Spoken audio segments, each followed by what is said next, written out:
अस्सलाम वालेकुम students. Last time हम चैप्टर नंबर 6 के में बेसिक डेफिनेशंस हमने पढ़ी थी, तो उसी के अंदर दो डेफिनेशंस आपकी और रह गई थी। टॉपिक के हैं दो, डिफ्यूजन का और ब्राउनियन मोशन का। ये दोनों टॉपिक भी डेफिनेशन की हद तक बहुत ज़्यादा इंपॉर्टेंट हैं, इनकी डेफिनेशंस फाइनल पेपर में पूछी जाती हैं। जब हमने 3 स्टेट्स ऑफ मैटर स्टार्ट किया था तो हमने सॉलिड, लिक्विड और गैस को पढ़ा। उसके बाद हमने सारी छोटी छोटी डेफिनेशंस की स्टडीज़ करी। अब आज का जो टॉपिक है डिफ्यूजन।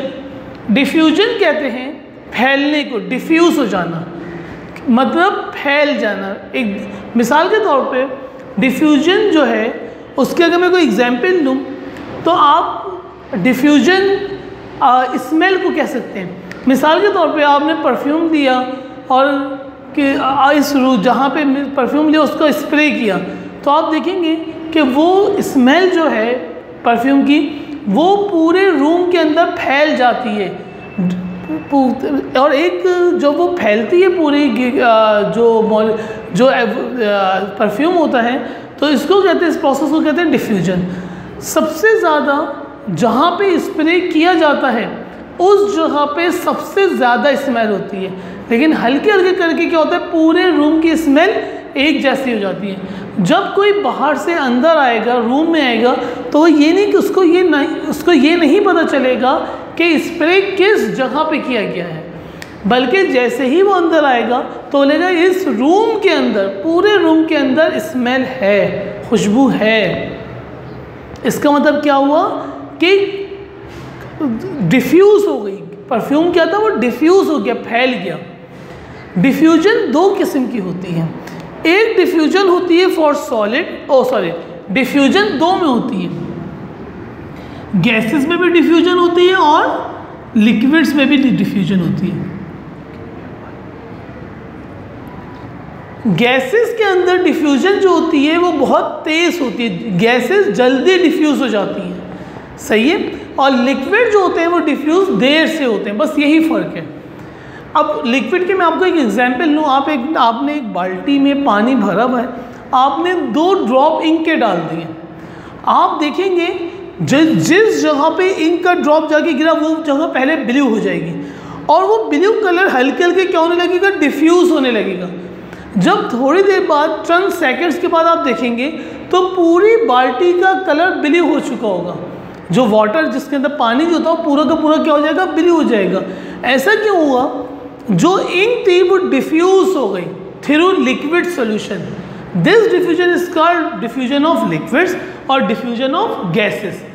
तो अगर मैं इसकी बात करूं गैसेस को कैसे डिफ्यूज़ होती हैं, क्या प्रोसीजर होता है, कौन सी गैस कितनी देर में डिफ्यूज़ होगी, तो उसके लिए ये डेफिनेशन बहुत ज़रूरी है।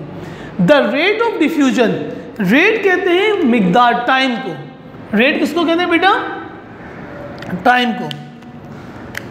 रेट किसको कहते हैं? टाइम को। द रेट ऑफ डिफ्यूजन मतलब कितनी देर में गैस डिफ्यूज़ होती है। The rate of diffusion of a gas इस इन्वर्सली कहते हैं डिवीजन को 1 अपॉन। इन्वर्सली का मतलब क्या होता है? 1 डिवाइडेड बाय। क्लियर है? इन्वर्सली प्रोपोर्शनल, इन्वर्सली प्रोपोर्शनल का मतलब क्या है? 1 divided by to the square root of the density. ये आ गई डेंसिटी। जब डायरेक्टली एक और 2 प्रोपोर्शनल होते हैं, एक डायरेक्टली प्रोपोर्शनल होता है और एक इन्वर्सली। डायरेक्टली कहते हैं जब for example A is directly proportional to B. This is the representation of directly proportional. अगर मैं इसको ऐसे लिखता A, it is for directly. अगर मैं लिखता A is inversely proportional to B, जब यहाँ पे अपॉन की फॉर्म आ जाए, ये फॉर्म आ जाए, तो this is the means of inversely proportional. सही है, ये डायरेक्टली और ये इन्वर्सली प्रोपोर्शनल है। तो ये बता रहे हैं कोई भी गैस जब डिफ्यूज़ होती है, फैलती है, तो उसका ताल्लुक डेंसिटी से होता है। जितनी कम डेंसिटी होगी, जितनी गैस का डेंसिटी में जितनी हल्की होगी, जितनी डेंसिटी कम होगी, इसका मतलब क्या है कि डेंसिटी कम होने का मतलब ये हो गया जितनी गैस हल्की होगी, वजन उसका कम होगा, वो आसानी से डिफ्यूज हो जाएगी और जल्दी डिफ्यूज होगी। Rate, R for rate, rate का मतलब होता है टाइम। जितनी डेंसिटी कम होगी उतना रेट ज़्यादा होगा, उतनी जल्दी से वो डिफ्यूज हो जाएगी। बहुत सिंपल सी मिसाल है, मैंने ये अपना हैंड लिया और इसको पानी के अंदर डिप किया, यूँ बाहर निकाल लिया। अब इसका जो रेट है डिफ्यूज़ होने का, जो ये वाटर वेपर्स बन के जो हवा में उड़ेंगे वो 5 मिनट, 10 मिनट, 15 मिनट के अंदर मेरा हाथ ड्राई हो जाएगा। सब वेपर्स बन के क्या हुआ, मिसाल के तौर पर उड़ गए। सही, वाटर की अपनी एक डेंसिटी होती है। अगर मैं इसी हाथ को पेट्रोल के अंदर डिप कर दूं और निकालूं तो पेट्रोल की डेंसिटी कम होती है, पेट्रोल की डेंसिटी बहुत कम होती है। और आपने अपने तजुर्बे से भी देखा है, जैसे मैंने पेट्रोल में डाला फ़ौरन शायद 3 से 4 मिनट में मेरा हाथ क्या हो जाएगा, ड्राई हो जाएगा। तो क्या पता चला, जिसकी डेंसिटी कम होती है वो जल्दी एवापोरेट हो जाता है और जिसकी डेंसिटी ज़्यादा होती है वो देर से एवापोरेट होता है। तो इसकी डेफिनेशन के हद तक ये चीज़ इंपॉर्टेंट है। The rate of diffusion of a gas is inversely proportional to the square root of the density. किसके square root of the density. Square root का एक ख़ास मकसद है, यहाँ पे मैं बता देता हूँ मैं आपको। ये डेंसिटी की वैल्यू बहुत कम होती है, बहुत ही कम। अगर मैं वो यहाँ पे पुट कर दूँ तो मेरे पास आंसर जो आएगा वो 0.00000 में आएगा। तो अगर मैं स्क्वायर रूट लगा दूंगा हर डेंसिटी के ऊपर तो मेरे पास वैल्यू जाएगी 1, 2, 3, 4 की फॉर्म। बस ओनली फॉर न्यूमेरिक वैल्यूज़ के वैल्यूज़ ऐसी हो जो रीडेबल हो, इसलिए स्क्वायर रूट लगा हुआ और इसकी कोई वजह नहीं है। तो ये होता है डिफ्यूजन की एक्सप्लेनेशन। डिफ्यूजन गैसेस में भी होती है, लिक्विड्स में होती है। गैसेस जल्दी डिफ्यूज़ होती हैं, लिक्विड्स देर से डिफ्यूज़ होते हैं। और किसकी मदद से होते हैं, डेंसिटी। जिसकी डेंसिटी कम होगी वो जल्दी डिफ्यूज़ होगा, जिसकी डेंसिटी ज़्यादा होगी वो देर से डिफ्यूज़ होगा। क्लियर हो गई बात। अब हम आ जाते हैं दूसरे टॉपिक पे, ब्राउनियन मोशन। मोशन कहते हैं मूवमेंट को। मोशन किसको कहते हैं, मूवमेंट को। अच्छा, मोशन, जब मोशन, हर चीज़ मोशन में है। अगर मिसाल के तौर पे मैंने NaCl नमक को लिया और पानी के अंदर डिज़ोल्व कर दिया तो आपका क्या ख्याल है, क्या वो आइंस जाके सुकून से बैठ गए एक जगह पे, वो मोशन में नहीं है। जैसे ही वो आइंस जाके डिज़ोल्व हुए तमाम आइंस जो है वो पॉजिटिव नेगेटिव मुसलसल, मिसाल के तौर पे ये NaCl था, Na के ऊपर पॉजिटिव साइन होता है, अभी पुराने लेक्चर्स में गए Cl के ऊपर नहीं। ऐसे ये Na positive Cl negative, Na positive Cl negative, मिसाल के तौर पे ये आइंस हैं। तो ये ऐसे मौजूद नहीं है कि बस ये पड़े हुए अपने सुकून से, नहीं, बल्कि ये आइंस मुसलसल क्या होते हैं, मोशन में होते हैं। कोई इस तरफ जा रहा है, कोई इस तरफ जा रहा है। सही है, मतलब मुसलसल क्या, ये आइंस मोशंस के अंदर है, मूव कर रहे हैं, मूवमेंट है। लेकिन ब्राउनियन मोशन क्या होती है, zigzag motion.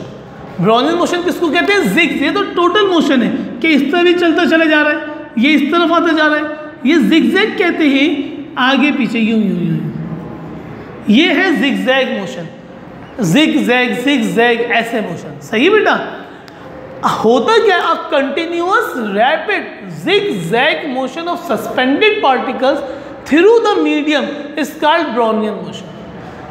Zigzag motion भी हो और सस्पेंडेड पार्टिकल्स वो कहते हैं, उसको कहते हैं। मिसाल, इसकी मिसाल ऐसी है कि जो थोड़े बहुत पार्टिकल्स बच जाते हैं, डिजॉल्व होने से रह गए, उसको कहते हैं सस्पेंडेड पार्टिकल्स। सही है, जो डिजॉल्व होने से रह गए, उनके मोशन को कहते हैं ब्राउनियन मोशन।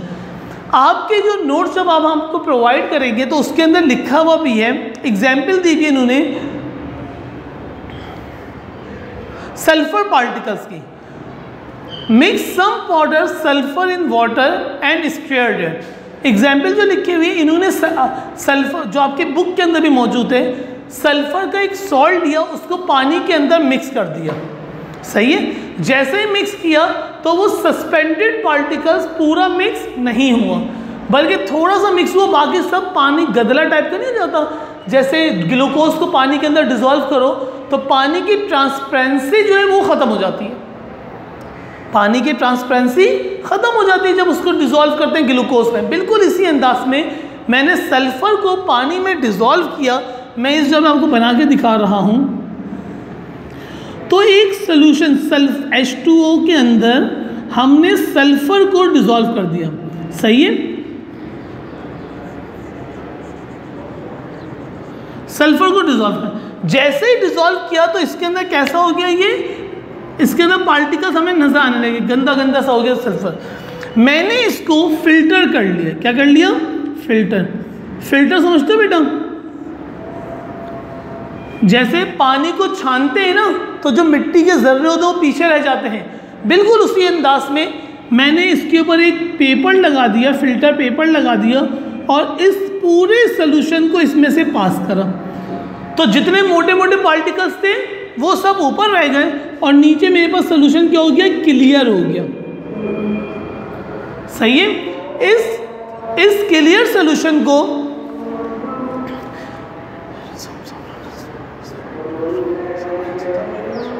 सही है, इस क्लियर सोल्यूशन को मैंने माइक्रोस्कोप से देखा। किस पे देखा, माइक्रोस्कोप पे देखा, तो मुझे ये बात नजर आई कि इसके अंदर जिग जैग मोशन नजर आई, मतलब पार्टिकल्स जो आगे पीछे होते हुए नजर आए। ये जो साइंटिस्ट थे ब्राउनियन, इन्होंने इस मोशन को दरियाफ्त किया था और ये कंटिन्यूअस मोशन हो रहा था, जिग जैग आगे पीछे, तो इसलिए इसको क्या नाम दिया गया, जिगजैग मोशन क्या दिया गया। ये एग्जाम्पल बुक के अंदर कोट है, तो ये आपको मैंने बता दिया। पेपर के हवाले से सिर्फ इसकी डेफिनेशंस बहुत ज़्यादा इंपॉर्टेंट है बस, सही है। अच्छा स्टूडेंट्स, ये चैप्टर तकरीबन हमारा इख्तिताम के ऊपर है। इंशाल्लाह नेक्स्ट क्लास में आपसे बात करते हैं। अस्सलाम वालेकुम।